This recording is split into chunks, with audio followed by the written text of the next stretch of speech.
All right, officially recording. Good morning, everyone, and I am excited to be able to have a special guest on our alliance this morning, a young lady by the name of Chace Bergendahl. We affectionately call her Chael. Okay, her name is Chace, spelled with a C, Chace.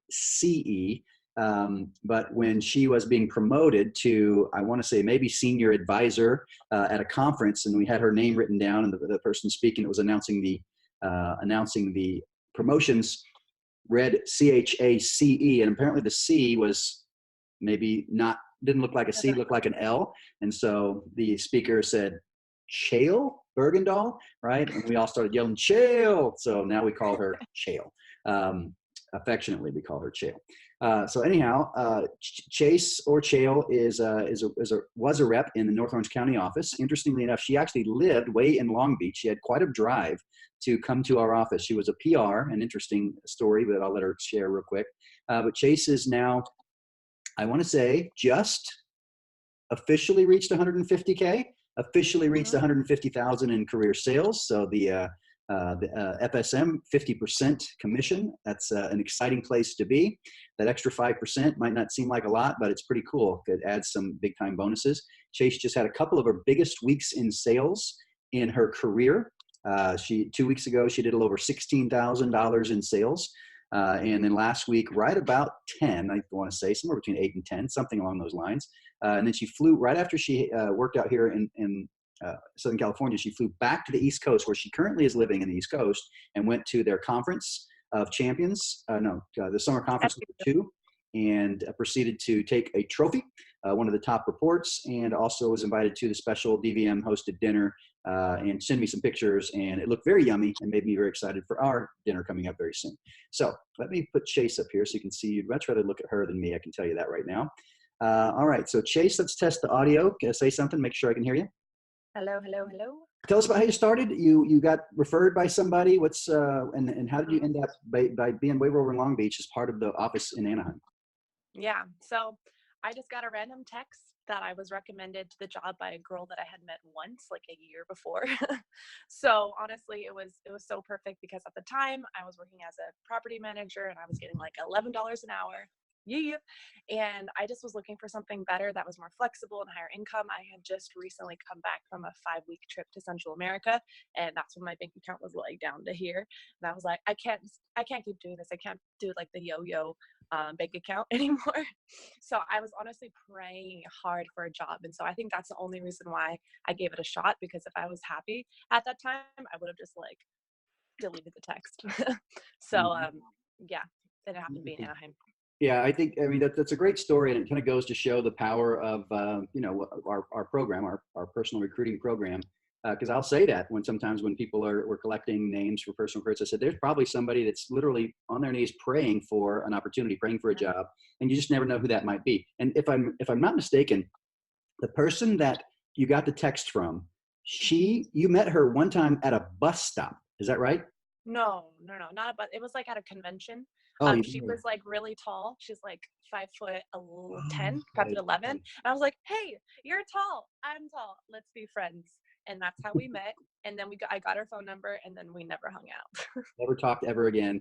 And Yeah. just for everybody else's information, this person that recommended Chace only made 1 or 2 sales ever. And she was recommended by a fella who is in his 40s or 50s, a fellow named Kevin, who sold like 4,000 or so. And it was his niece, right? So he recommended his niece, and she ended up, getting Adriana Delgado. Adriana Delgado, that's right, her name. And she was tall, and she had potential, but for whatever reason, she didn't really put the What's funny is that I saw her and her now husband and her family at an event, and I was selling Cutco, and she walked by, and I was like, "Hey, I'm here because of you." It was really no funny. way.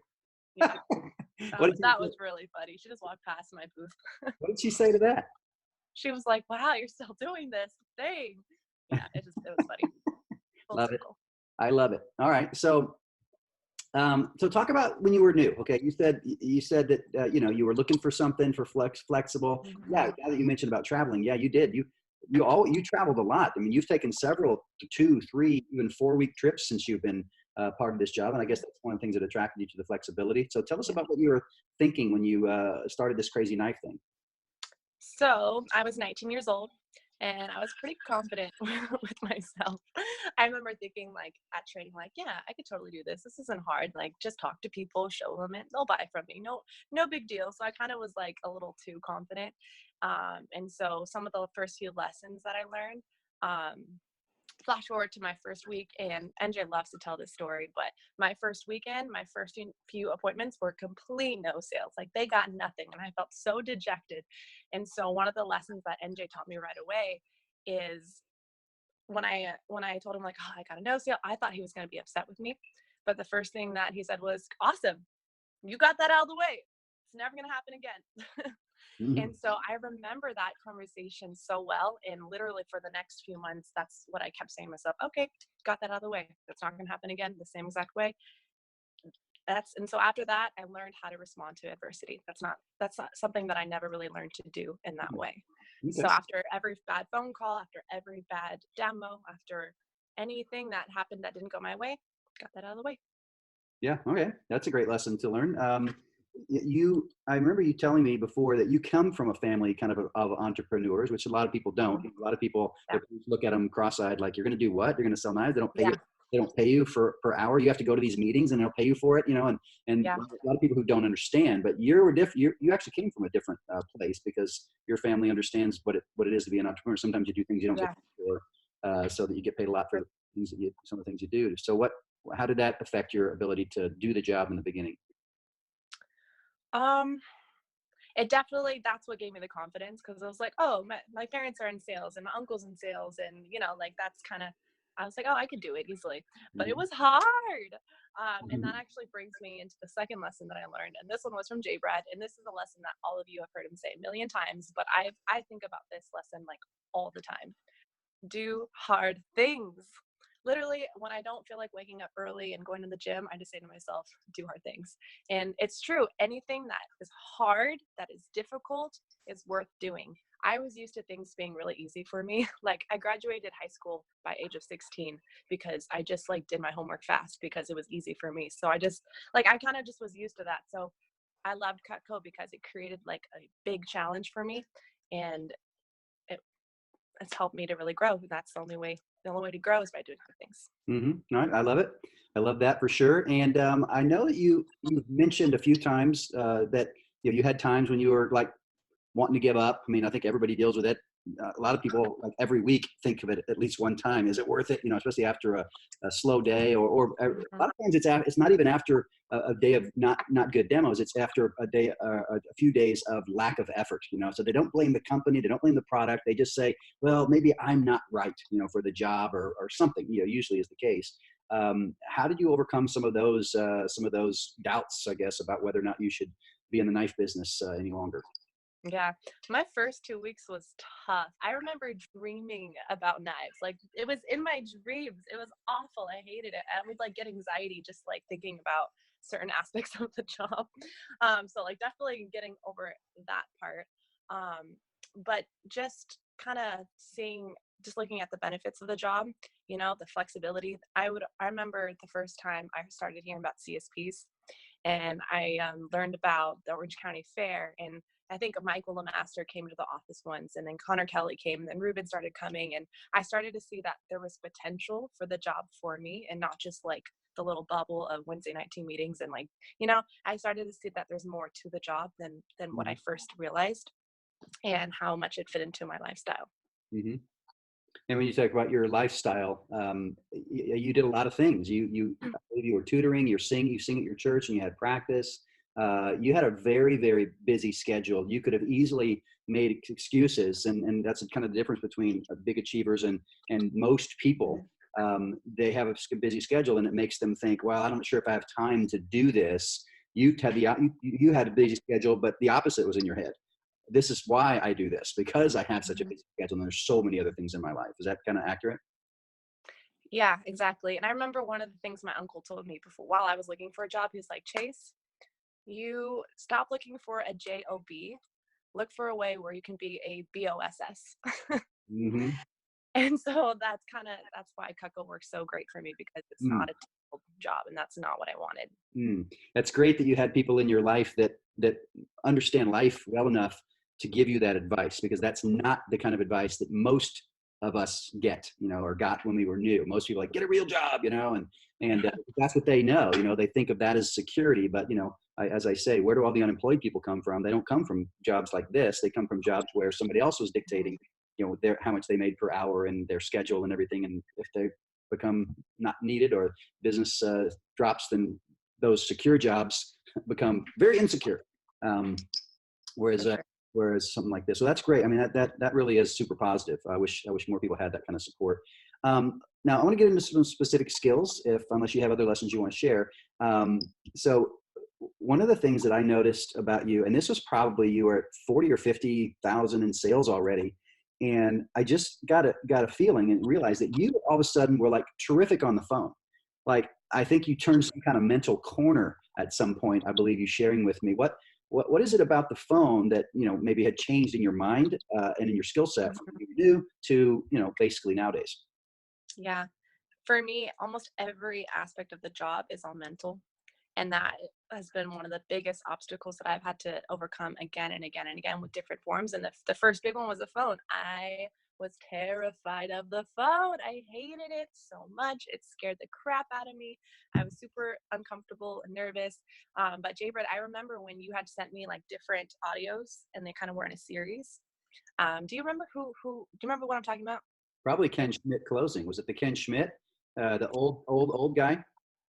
That's the thing. I don't remember this guy's name, and I want to because Okay. I owe a lot to those audios. But it Was was it, a series, and one of the things that the speaker said, he's like, this thing right here, this is a rectangle square. This is a box. This is mm, like, why are you scared of this? There's yeah. no reason to be scared. And then he goes on to say, this is your ATM. This is your moneymaker machine. Okay. Love the phone. This is what's going to create the things in life that you want. Mm-hmm. So just that mental switch really, really affected me. Okay. Now that was David Scoggins. Now that I hear you, it was David Scoggins, Yeah. and it was a series that I don't actually have access to that entire series anymore. I can reach out to him about it again. But yeah, it was basically people under 50,000 that we want to. There was phone training, there was referral training, there was closing training, product training. Multiple things. Yeah, those were really good. And your drive back and forth to Long Beach, a lot of people would say, I got such a long drive, it's terrible. But I think you looked at Audios were you huge. looked at it the other way, saying, hey, because I have a long drive, this gives me an excuse to gain knowledge and to put stuff into my head, right? So someone who doesn't have a long drive, they sometimes don't take advantage of that thing. So that's really good. Okay. But people who have demos that are 20, 30 minutes away, like that should just be a normal thing. You never, sorry, you don't listen to Spotify anymore. You listen to Vector Connect audios. Mm-hmm. Yeah, absolutely, for sure. I'll have to get access to those. So on the phone, you'd made a mental switch. And I just remember one time you saying to me, I just realized that I love meeting people. So I now love the phone, right? And I have so much fun on the phone. And I don't remember you doing phone time when you were new all that much. I know you did it from the office plenty, but I do remember noticing you in your, before, shortly before you left to move to the East Coast, that I just was like, wow, she's just so, I want to say gifted, but it wasn't a gift. It was just so much happier. You had a big smile. You could tell you were enjoying talking to those new people and they were enjoying talking to you, and your schedule rate was off the charts. I mean, it was at least double percentage-wise what virtually everybody else gets on their phone calls. So was it that audio that had you make that mental switch, or what was it that had you flip the switch on that? Or do you know? I don't know where that switch necessarily was, but it's one of my biggest tips for people is just be genuine and be conversational. Mm-hmm. Be genuinely interested in who that person is on the other side of the phone. Mm-hmm. And by doing that, just makes phone time more fun. It makes, be curious, be naturally curious. So if they say like, oh, I don't know if I'm available because I got to pick up my kids. Like, oh, cool. Like, how old are your kids? What school do they go to? And like, if she seems nice, then she'll tell you, and you have like a little chit chat on that. And, you may say something to make her laugh, and she, you have a natural conversation. Or if they're like, oh, I don't know if I can set up that appointment time. We're going to go on this trip. Oh my gosh, where are you going? I love to travel. And then they talk about the trip. And by being curious about the person on the other side of the phone, it just makes it so much more enjoyable to do phone time. It makes it more natural, and you just have more fun. So yeah, conversation. Well, that is an amazing tip, and I think that the more phone calls people do, the better they know the script. And then as you stick, we teach people, of course, stick to the script, stick to the script. So people like, I can't say anything else except the script, right? That's not exactly the way that the top people, the masters of the phone do it. You know, they start off on script, and then Oh, if for someone sure. says something that they kind of pause the script, have a conversation, and then boom, right back to the script, right? Getting back to the choice of two times until you do it. And you do it in a very masterful way where you have fun. John Berghoff called it being playfully persistent. Yes. Um, and that's what you've done, even though you didn't see that trained specifically by John Berghoff. That's a thing that people do well on the phone. That's one of the things that they have in common is they just understand it's a human conversation that's happening. Awesome. Anything else on the phone before we jump into a couple other nuggets? Yeah, just one last tip is you have to set yourself up for success. And so being intentional with your phone jams is really important. Your schedule should already be made up for the week. Your demo slots should be circled. They should be starred. Like you should know exactly what your week is going to look like before you start your phone jam. Mhm. If you have an iPhone, put a time limit on your apps. I do that all the time. So like it'll shut off on me where I can't go on Instagram, can't go on Facebook, can't check emails because our phones are so distracting. But that's what you need to do phone time. Mhm. And you can't turn airplane mode when you're calling. So Mhm. um, always phone not on your bed, but phone on a desk. So that's been a big thing for me. If I'm like in a sit down desk, whether at the office or at home, that is plays a big part in your mentality. Mhm. And also, last big tip, AirPods. I don't have them right now, but AirPods are like the most amazing thing. Sell 3 knives, buy AirPods, change your life for phone time. All right. Yeah. Well, sell 3 knives at 50%. So someone who's brand new might have to sell 6 knives or 8 knives. 6 knives. But sell a set, take whatever money you make, go get some AirPods. I do agree with that. The AirPods, I think, are game changers. They allow you to have mobility, flexibility. I know that a lot of people tend to do way better on their phone when they're standing. In fact, if someone's Yeah, if you want to walk around. yeah, if someone's not scheduling a super high percentage, one simple tip and an easy hack is just we'll stand up when you do phone time instead of sit. Yeah. But yeah, your environment when you do phone time is really key. And man, having that schedule out in front of you and your script and everything, super great. Awesome. Thank you so much. One of the things that I noticed from a lot of people who went field training with you, I would ask them, hey, what did how was your field training with Chace? What did you notice? What were your biggest takeaways and observations? And most of the time people would say, and she just talks to people. She just talks to people and then they end up buying a bunch of, right? I heard that from like 3 reps, talking to people. We call that building rapport. We call that, just creating a connection. And this is something that you've, I felt like you probably were pretty good at this when you started, but you've really developed it into a almost an art form. What can you say about building rapport, and why do you think you make such good connections with people? Well, just I've come to realize that just as humans, as people in general, all people really want is to feel appreciated and feel like what they do matters. And just to give you an example of what I had an appointment, I think a year and a half ago. It was an older couple. It wasn't in like this really nice house or anything, but their house was like a museum. They had stuff from the 1920s and 1930s and a lot of like train um, different things. And so I asked him about it. I was like, oh, what is it that you do? And he's like, I make train models. And I was like, oh, okay, cool. And I was asking questions about that. And then we started doing the whole demo. And I think it was also sharpening.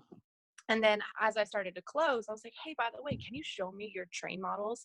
And he just lit up. He was so excited. So him and his wife, they took me outside to the garage, and I go in this garage and it's like a full on world. They have like all these little trains, models and then old towns. And it was so weird, but he was super excited about it. So I let him share his passions with me, and we just had a really great time. And then he came back and they ended up buying like, I think $1,000 worth of stuff.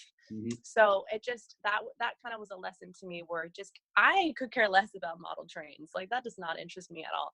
But people just want to feel like what they're passionate about is interesting, and they want to feel like they're appreciated. So if you Yeah. can give that to people, it means a lot. Yeah, I think even though you don't say you're passionate about model trains, you're passionate about making people feel good, right? Mm-hmm. And you're passionate about learning new stuff. And now, if it ever comes up, model trains information comes up, you have a model train story to talk about, which can be just beneficial to your bank of knowledge in the world. So I think. All right, awesome. Any other rapport building? Like, do you have any like specific things? Like maybe if you find it difficult to build rapport, what kind of things do you have in your back pocket to try to create those connections? Mm. You think? Definitely family is a very easy way to build rapport. Hmm. People always want to talk about their kids. And this is a really big thing is intentional rapport building. I Hmm. don't ask questions just to for mindless chit chat. Everything is intentional. So if I ask questions about their kids, sure, I want to know everything about them going to college and what they've accomplished. But in my brain, I'm thinking family program. Hmm. And in my brain, I'm like, okay, so they're probably not married yet, but maybe they will be married. Maybe I should tell them about the family program, set them up for it, tell them about the price increase. And at least, and then later on, I can bring up the family program and be like, hey, by the way, I know your kids are still young, but by the time you get Cutco, it's probably going to be 2 to 3 times more expensive for them. And, wouldn't you have been so grateful to have Cutco when you were a young adult starting your family? Like, how cool would that have been? So that's why I asked that question about Hmm. kids. There's a lot of different questions that you can ask, but there's a reason behind it. Hmm. Yeah. Intentional.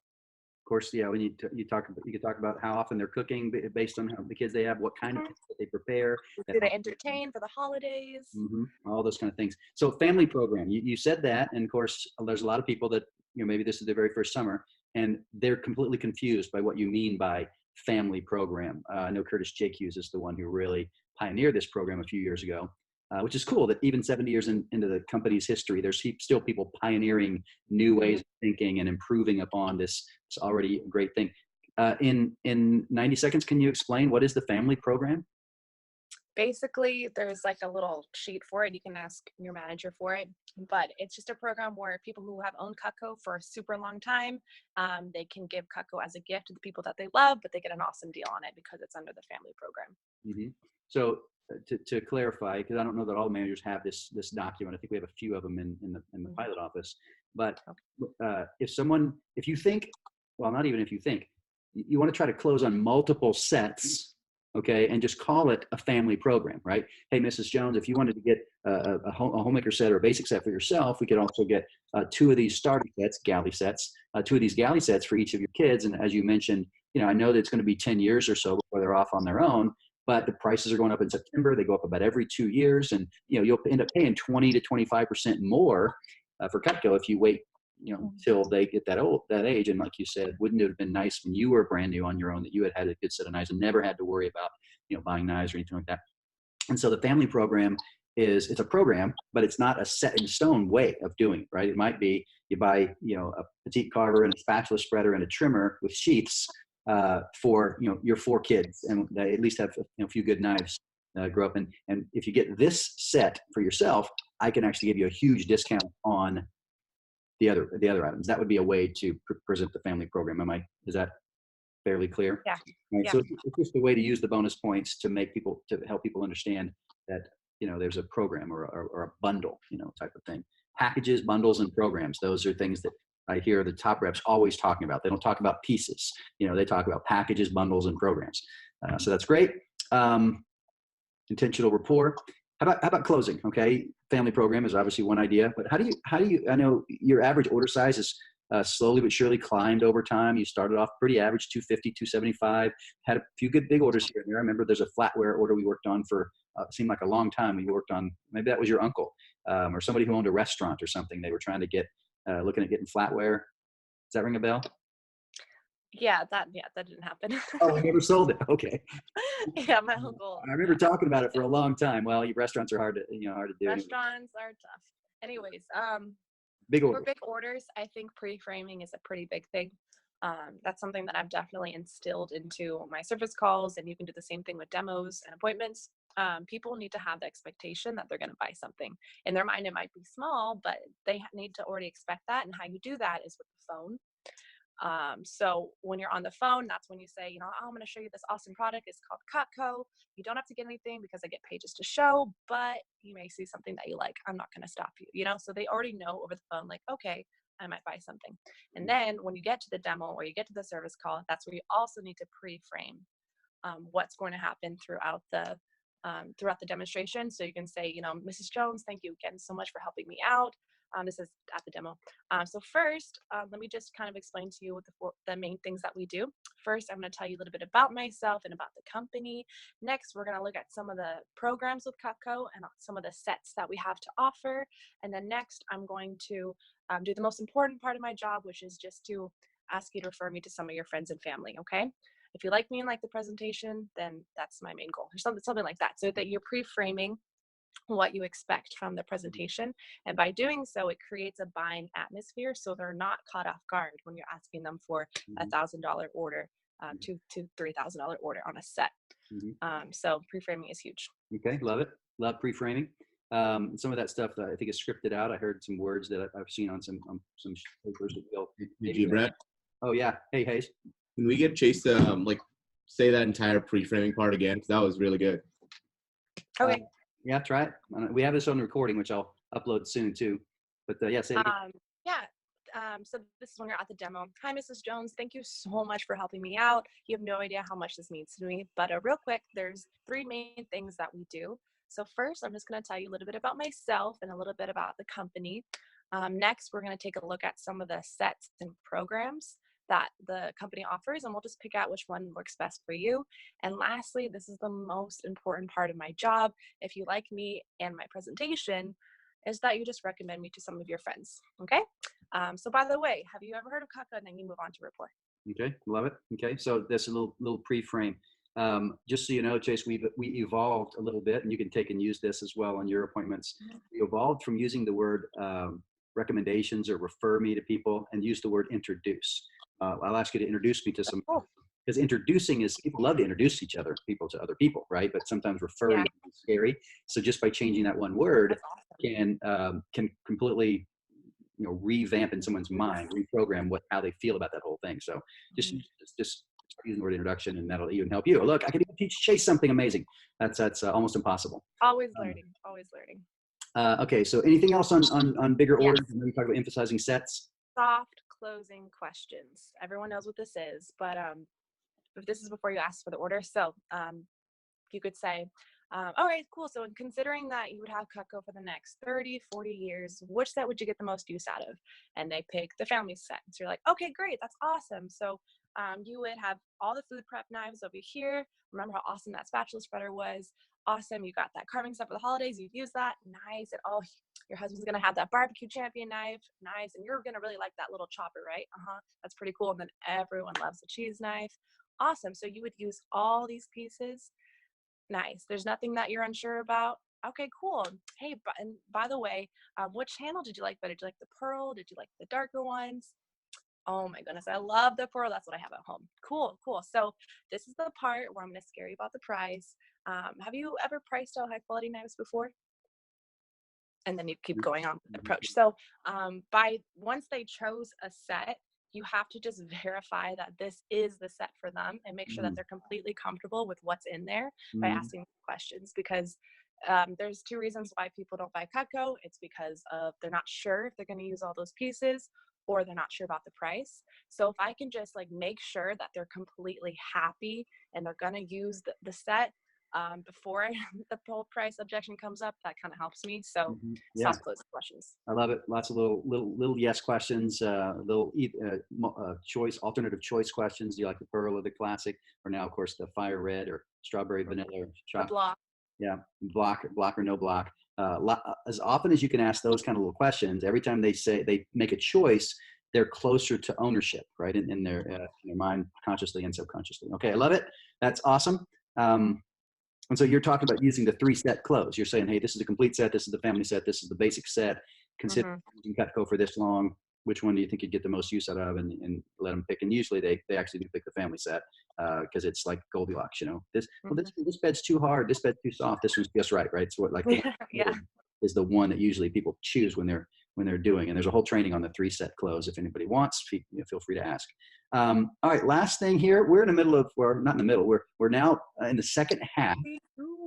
We're kind of like at the beginning to mid part, 1/3 of the way through the third quarter, kind of, if you think in terms of a basketball or a football game. So we're coming down to some important days. What ideas do you have? You've had some good push periods and you've had some great push periods. What was your push report now when you just for this one that you just won a trophy at in the East Coast? I did 24,123. You got the number. I love it. 24,123. Yeah, people clapping. I see Hayes or somebody. No, Dana Mark's clapping. Not Dana Mark.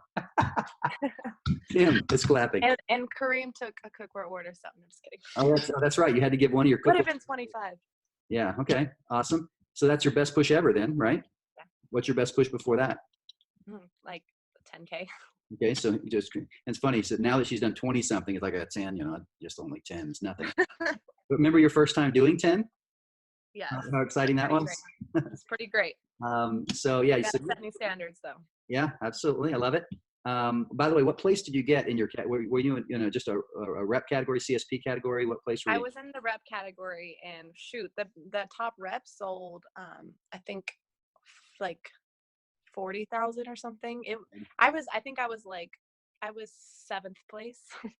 24,000 7th place. 24,000 7th place. So Yeah, I still got like the giant trophy, but I was like in the top 10. Yeah. So Standards are high. Standards are high. Just I want to expand people's thinking about what they're going to be up against for sure. Now, is this a new rep category, or were you in like an FSM category? Do they have separate categories over there? No, they have CSPs, which was in their own category, and then just normal reps. And I was in the normal reps category. All right. Yeah, I think we did. If you're over 150, you were in one category or whatever. But anyway, it doesn't matter. Everyone was under anyways. So it was fun. So yeah, even I was under at that point until I'm at like 151,000 in career, so nice. Just barely made it. That's so great. Okay, so what are tips on having a big pushes? Big pushes. Okay, so this is the mistake that I made multiple times, is just winging it. And just, having big pushes based off of random big orders, or mindlessly trying to set up as many appointments as you can. But it's really important that you're intentional and you plan out your push ahead of time. But you actually stick to it. So this is something that you do with the manager. You should create a plan based off of what days you have to work, your average order, your average closing percentages, and then you should have all the phone jams planned out into your schedule. And then a really great rule that you all know is 5 before your appointment, 5 after your appointment. So the 5 before and after. So you should make 5 phone calls before and after. And so once you do that whole setup, that back end work, you set yourself up for success, because after that, selling is just not that, it's not as hard as people think it is. It's Cutco. Everybody wants to buy Cutco. And if you ever need help, like in an appointment, you just call your manager and then he sells the set for you. So honestly, just by setting up your schedule ahead of time, doing phone times a week before the push, all those things. That's why when I came out to California and I did my appointments, I set up most of my appointments in New York. So it was actually really nice. Like, I don't feel like I was dying, even though I was working 12-hour days. It was pretty fun. Mm-hmm. Second is keep your energy levels high. So never sacrifice your health, your fitness, or your nutrition for CPO. So don't be getting McDonald's or Carl's Jr. late at night after a long day of demos. Don't forego going to the gym just because you wanted to, you know what I mean? So just stick to your health routine, because that's what's going to give you the energy and the motivation to work hard even towards the end of this push, which is when you're probably all exhausted. Okay. So you put those things in your schedule ahead of time, so you can be executing. All right. That's good. Now, what if someone, here we are, in the third quarter, and we basically got Friday, Saturday, Sunday, Monday, Tuesday. We got 5 full days left of the push. Okay. 6 if you include today. What if someone doesn't have a plan made? What should they do right now? Right now, they should talk to their manager and create a 5-day plan. Oh, make a plan. Oh, that's what they should do. Make a plan. I love it. Make a plan. If you don't have a plan, make a plan. Right. I just want people to not think, well, it's too late. I didn't make a plan, so there's no way I can have a big push period. And guys, there are people probably that have not even started the job yet. They start training today and will have a 10K push. Okay. There are people that will do that. Okay. There are people who are at less than 1,000 right now in CPO, and they will have a 10K push. Okay. Or have an 8K push or something. And it's all about running to the finish line, and, giving it your all. Energy management plan, anything else come to mind about push period? Or is those your best two good nuggets? And then I would say another big thing is goals. What I've done with for the past push is you have your goal thermometer, of course, which all of you should already have, but also I tie my customers into it by having them sign the back of it, Mm-hmm. and they just sign it. And then at the end, once they buy something, I'm like, oh, thank you so much. Go ahead and just like write down what you bought underneath your name. And then by the end of the week, I had like 15 people, or no, I think I had more like 11 people write their name, and they wrote family program, they wrote flatware, they wrote steak knives, like whatever they end up buying. And by doing that, it really makes them feel like included in your goals. Mm-hmm. And then it's really great for other people to see like, oh, this person bought this person bought that. So tying in all your customers into your goals and making them feel like they're a part of something great.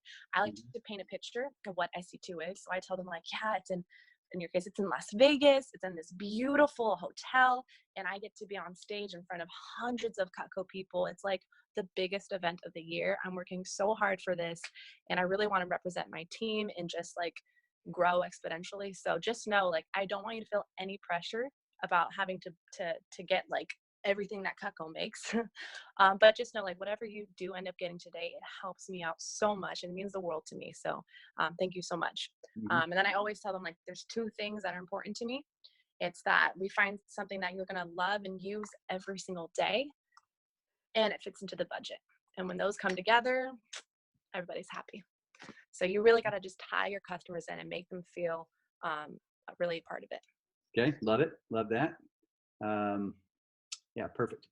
All right. Well, we'll wrap up. Anything that you just imagine that you're in your first summer and there's somebody specifically giving you some advice. What advice that you know now, understand now, would you give someone who is a Chace Bergendahl who was in the business for a month or so?